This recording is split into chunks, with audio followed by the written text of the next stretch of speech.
Всероссийский день молодежи в Урнарском районе. Праздник был посвящен активным, целеустремленным и талантливым людям. Старт мероприятием был дан в спортивном комплексе «Расцвет», где состоялся турнир по волейболу. В спортивном состязании приняли участие 6 команд, 4 юношеские и 2 команды девушек. А на поле стадиона на базе спорткомплекса прошел детский футбольный фристайл. Между тем, в парке культуры и отдыха перед сценой состоялся детский праздник, где девочек и мальчиков развлекали аниматоры. Дети соревновались в различных конкурсах, бегали, играли, развлекались, танцевали. Для молодежи была организована увлекательная игра, которая пришлась всем по душе – лазертаг. В игре состоялись команды молодежи администрации Урнарского района, Совета молодых работников Урнарского завода смесивых препаратов, а также Урнарского сельскохозяйственного техникума, Калининского райпо, молодых педагогов и работников централизованной клубной системы. Официальная часть мероприятия началась в вечернее время, после завершения трудового дня.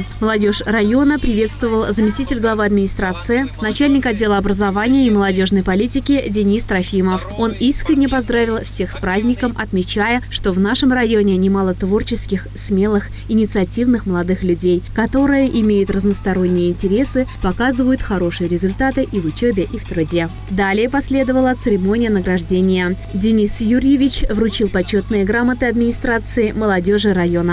Их были удостоены 7 человек за высокий профессионализм, целеустремленность, добросовестный безупречный труд, активную жизненную позицию. После церемонии награждения праздник продолжила концертная программа. На праздничной сцене выступили молодые артисты Урнарского, Аликовского районов и города Чебоксары. Олеся Григорьева, Елена Анисимова, Павел Павлов, Урнарский район.